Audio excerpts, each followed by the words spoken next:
Okay ji, Bismillahirrahmanirrahim and Assalamu alaikum Jawano. Welcome back to the new lecture, and the title of today's lecture is Q factor of RLC series at resonance. Q factor, Q stands for quality factor, and by the way I am stating this for the record that this lecture is dedicated to one of my special student, that is Abdul Samad of MB2. And ये lecture मैं उसी की request पे कर रहा हूँ because he send some question about the quality factor, जो कि उसके लिए बड़ा मसला बन गया था. So in today's lecture we are going to answer that question of yours समझ. So this lecture is dedicated to you. अच्छा, अब समझते हैं जी Q factor of RLC series at resonance. ठीक है जी. और बुक में क्यू फैक्टर पे इतना ज्यादा डिटेल नहीं है जो कि होना चाहिए था. आई पर्सनली थिंक कि एटलीस्ट इंजीनियरिंग वाले स्टूडेंट्स के लिए तो ये होना चाहिए था. It's a very very important thing. ठीक है जी. रेडियोस वगैरह में जो रिसीविंग सर्किट्स होते हैं जो कि इलेक्ट्रोमैग्नेटिक वेव्स को रिसीव करते हैं, चाहे वो रेडियो में है, चाहे वो टीवी में है, चाहे वो जिधर भी है, तो उसमें क्वालिटी फैक्टर जो आपको इंफॉर्मेशन प्रोवाइड करता है रिगार्डिंग दिस एलसी सर्किट, ठीक है जी, वो बहुत ही इंपॉर्टेंट होता है. Because the significance of the Q factor is that it gives us information about the sharpness of the resonance curve.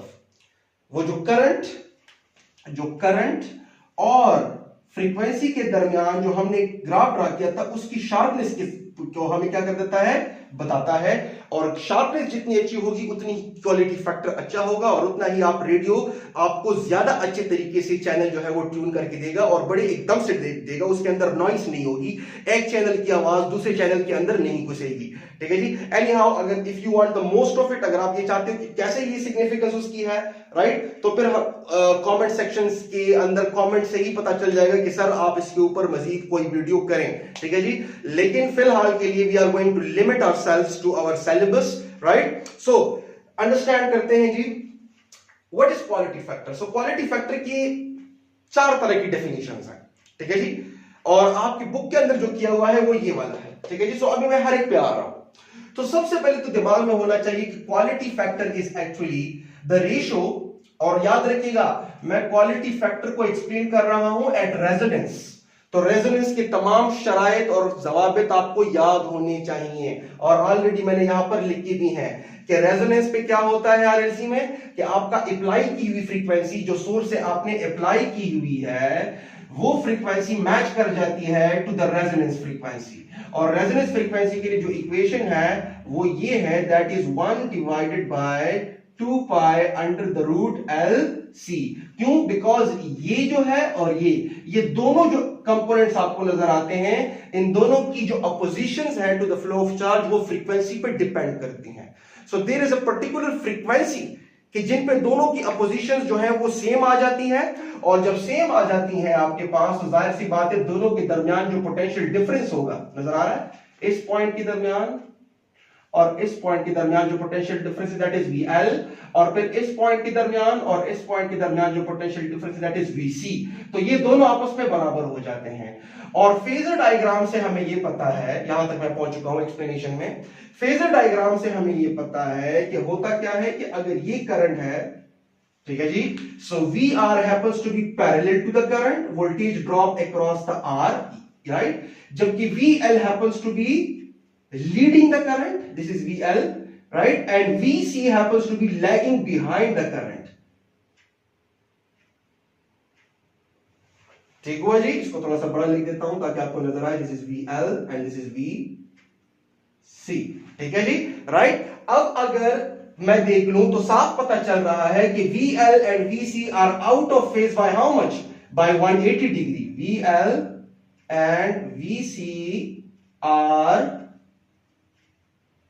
out of phase by 180 degree. और resonance पे हमें पता है कि दोनों के मैग्नीट्यूड्स क्या हो जाते हैं, बराबर हो जाते हैं. अगर मैं फेज को यहां पर इंक्लूड करना चाहूं तो एक के साथ आपको नेगेटिव साइन लगाना चाहिए, बिकॉज अगर एक ऐसा है तो दूसरा उसका बिल्कुल उलट है, और इक्वल इन मैग्नीट्यूड भी है, तो एक दूसरे को क्या कर जाएंगे, कैंसिल करने की कोशिश करेंगे, और कैंसिल भी एग्जैक्टली कर जाएंगे बिकॉज मैग्नीट्यूड में भी बराबर है. ठीक है जी.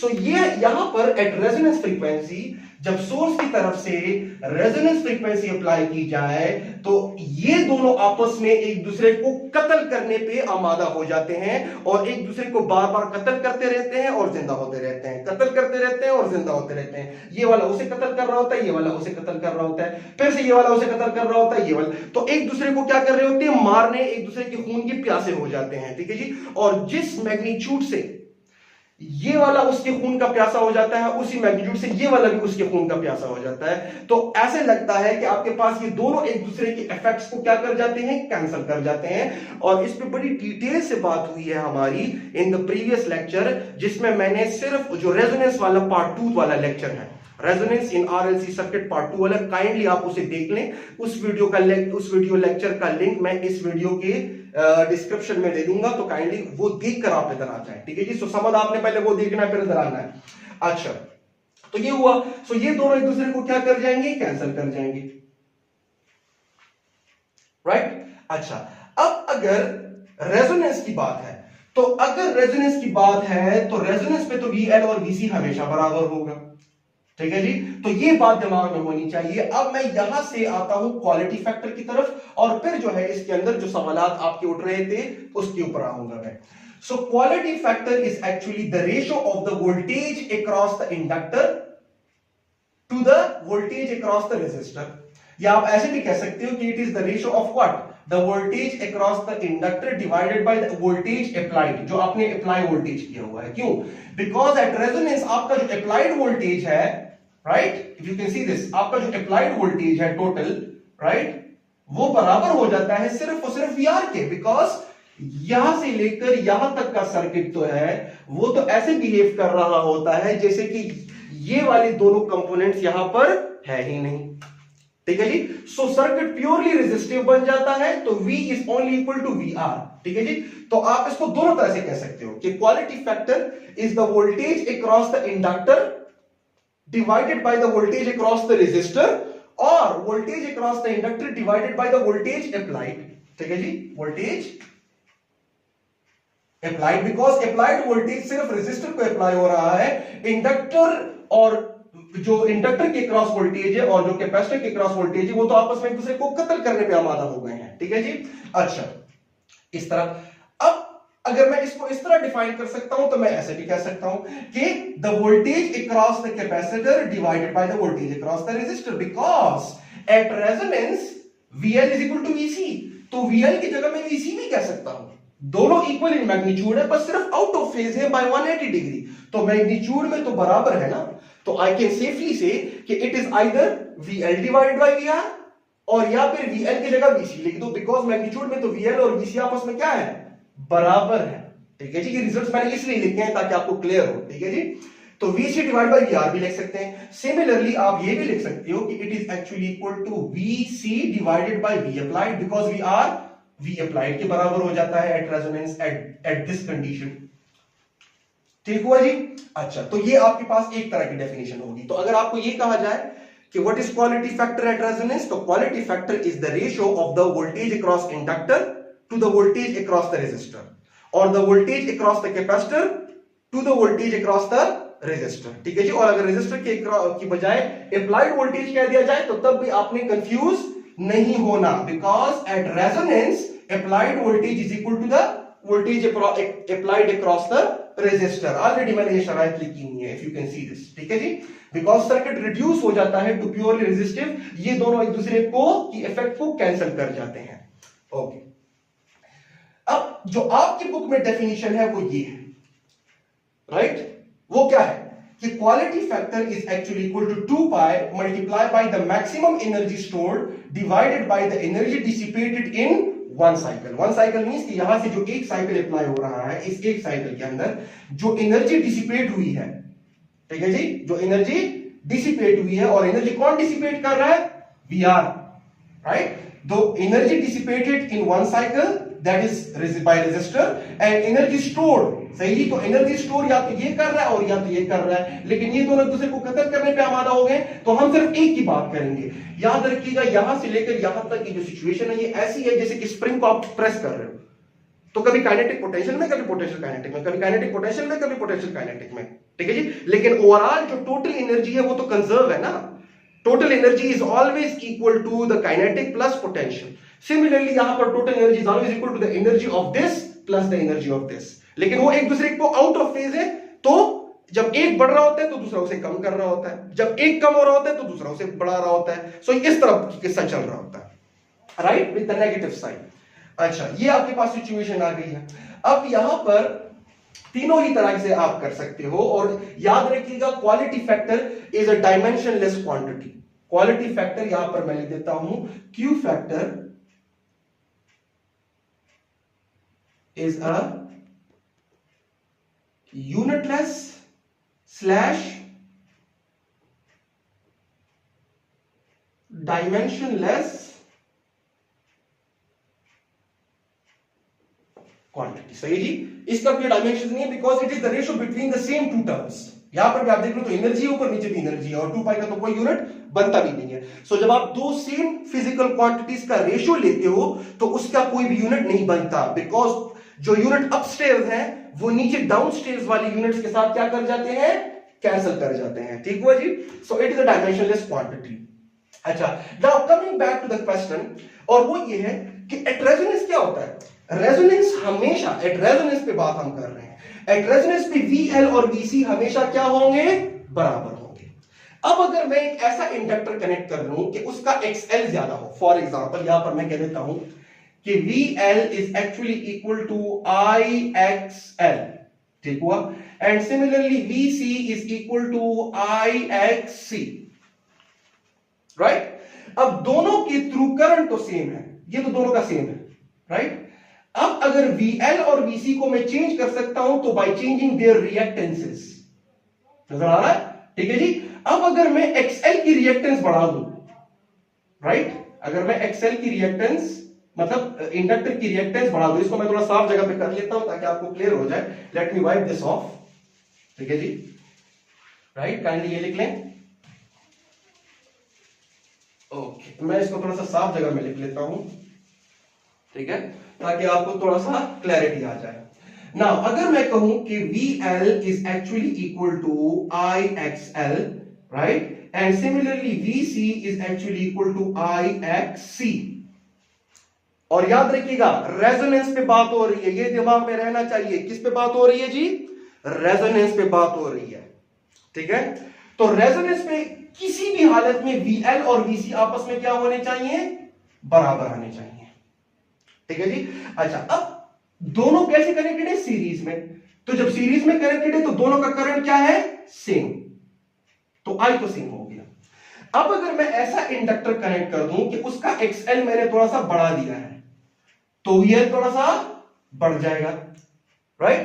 और कंडीशन ये है कि मैंने रेजोनेंस को बरकरार रखना है, तो रेजोनेंस को जब मैंने बरकरार रखना है इसका मतलब यह है कि अब मुझे XC की वैल्यू को भी बढ़ाना होगा, बिकॉज मुझे हर हालत में VL और VC को आपस में बराबर रखना है, बिकॉज रेजोनेंस पे बात कर रहे हैं। तो मुझे फिर साथ में XC की वैल्यू को बढ़ाना होगा ताकि VC की वैल्यू भी बाय द सेम अमाउंट बढ़ जाए और वो VL के बराबर हो जाए। तो अब इनिशियली मैं आपसे बात करता हूं कि इनिशियली मैं फेजर डायग्राम ड्रॉ कर लेता हूं ऐसे। ये आपके पास फेजर डायग्राम ड्रॉ हुआ, सॉरी थोड़ा सा इसको साफ करके लिख देता हूं, हाँ ठीक है, this is much better, right. अब करंट को अगर मैं लिखना चाहूं so this is a current, and voltage across the resistor हमेशा करंट के अलॉन्ग रहता है, साथ जीने और मरने की कसम खाई है। और वोल्टेज अक्रॉस द इंडक्टर ऐसे रहता है, this is voltage across the inductor and this is voltage across the capacitor. अब अगर आप देख लो सो दोनों की लेंथ क्या है, सेम है, right, equal in magnitude and opposite in direction, ठीक है जी। सो एक दूसरे को कैंसिल कर लेंगे एंड रेजोनेंस पे आपके पास चीज कायम है, ये सर्किट अभी भी रेजोनेंस पर है। लेकिन अगर मैं VL को बढ़ा दूं यहां से लेकर यहां तक, और याद रखिएगा कि जो आपका अप्लाइड किया हुआ वोल्टेज है वो किसके बराबर है, वो सिर्फ रेजिस्टर के क्रॉस अप्लाई हो रहा है, मतलब यहां से लेकर यहां तक, बिकॉज इन दोनों ने एक दूसरे को कैंसिल आउट करना है, ठीक है। तो अगर मैं VL को बढ़ा दूं, कैसे मैंने बढ़ाया? By increasing the value of XL, मतलब मैंने इसको हटा के कोई दूसरा इंडक्टर पुट कर दिया है कि जिसकी XL की वैल्यू ज्यादा है।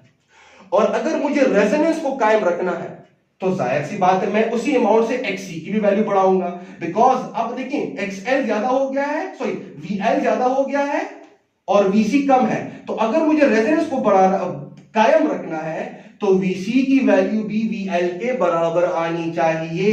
तो इसका मतलब यह है कि VC की वैल्यू को मैं बढ़ा सकता हूं by increasing XC in the same manner. तो आपके पास VC भी उसी अमाउंट से क्या हो जाएगा?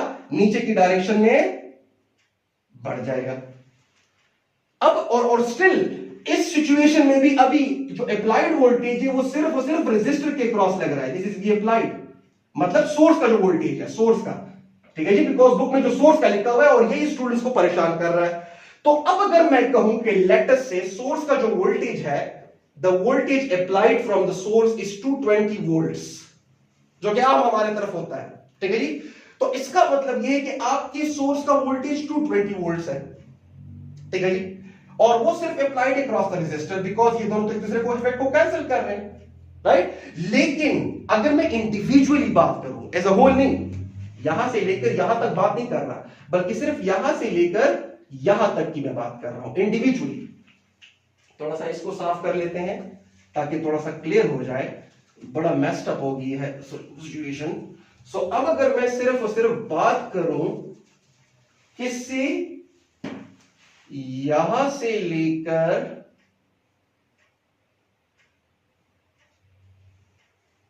यहां तक की, दैट इज VL, राइट। सिर्फ अगर मैं सिर्फ VL की बात करूं तो VL बजाते खुद तो बढ़ गया है ना, बिकॉज मैंने उसके इंडक्टर की वैल्यू बढ़ा दी है। और Q फैक्टर क्या है? It is actually VL divided bye VR, या VL divided by your applied source, that is 220, right. तो अगर मैं आपको कहीं पर दिया जाए कि आपका जो क्वालिटी फैक्टर है या जो Q फैक्टर है, let me wipe this thing of, right, ये लिख लेगा ही नहीं ताकि मैं ये इसको मिटा दूं, राइट, ये मिटा सकता हूं, ओके, ये मैं मिटा रहा हूं। तो अगर आपको कहीं पर ये दे दिया जाए कि क्वालिटी फैक्टर Q फैक्टर की वैल्यू किसी RLC सर्किट के लिए एट रेजोनेंस आपके पास एट रेजोनेंस, यहां पर मैं लिख रहा हूं एट रेजोनेंस, आपके पास Q फैक्टर की वैल्यू लेटर से है कितनी, मैं कह देता हूं जी 20 है। कितनी है जी? 20 है। इसका मतलब ये हुआ कि एक ऐसा इंडक्टर कनेक्टेड है कि उसकी XL की वैल्यू बहुत ही ज्यादा है, और जब XL की वैल्यू ज्यादा है तो जाहिर सी बात है XC की वैल्यू को भी आपने बढ़ाना होगा, because VL must be equal to VC। नजर आ रहा है? ठीक है, अभी मैं सिर्फ XL की बात कर रहा हूं, राइट। सो आपके पास सिचुएशन क्या है? सिचुएशन आपके पास ये है कि क्वालिटी फैक्टर बराबर है किस चीज के? VL divided by V applied is equal to 20। इसका मतलब यह है कि VL is equal to 20 times of the V applied. मतलब ये हुआ कि जो आपने 220 वोल्ट का यहां पर सोर्स अप्लाई किया हुआ है, तो उस 220 वोल्ट के सोर्स के मुकाबले में इन दो पॉइंट्स के दरमियान जो पोटेंशियल डिफरेंस है वो उसके कितने टाइम्स है? 20 times. Now this is very very very bizarre thing. एकदम से स्टूडेंट के दिमाग में यह आ जाता है कि सर ये तो law of conservation of energy violate नहीं हो गई कि सोर्स जो है voltage apply, that is energy per unit time, per unit charge, वो कम अप्लाई हो रहा है और वो जिसको मिल रहा है इसी से वहां पर जो है वो उसके 20 टाइम्स है। ये तो law of conservation of energy violate हो गई है। नहीं बच्चे, कंजर्वेशन ऑफ एनर्जी वायलेट नहीं हुई है। इस सर्किट के ऊपर अभी भी मैं KVL, Kirchhoff's voltage law apply कर सकता हूं। आप लोग सिर्फ इसको ना देखा करें, अब आप इसको भी तो देखा करें ना। क्यों? बिकॉज अगर VL जो है वो अप्लाइड वोल्टेज के 20 टाइम्स हो गया है, तो simple at resonance VL is equal to what? VC, but with a negative sign, because both of them are out of phase by 180 degree.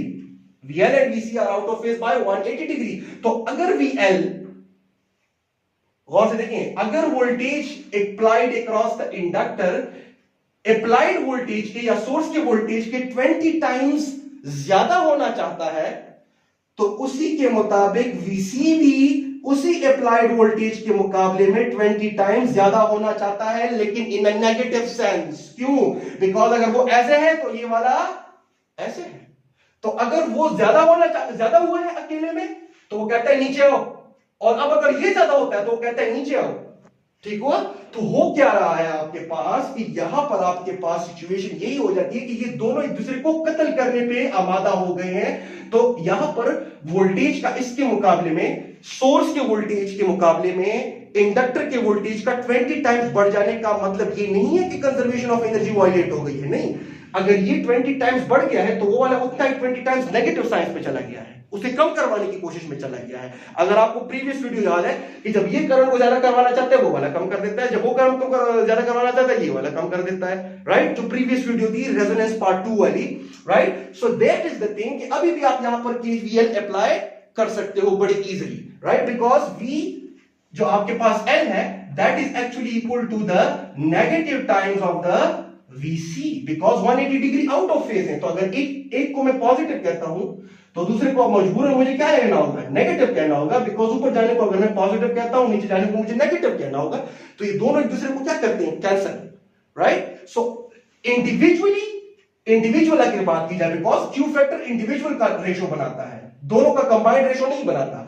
तो इंडिविजुअली जाहिर सी बात है VL is greater than the applied voltage, because उसके अंदर गुस्सा बढ़ता जा रहा है, इसके अंदर गुस्सा जो है वो बढ़ता जा रहा है इसकी वजह से। सिमिलरली उसके अंदर गुस्सा बढ़ता जा रहा है, भड़कता जा रहा है, और लेकिन इसकी वजह से।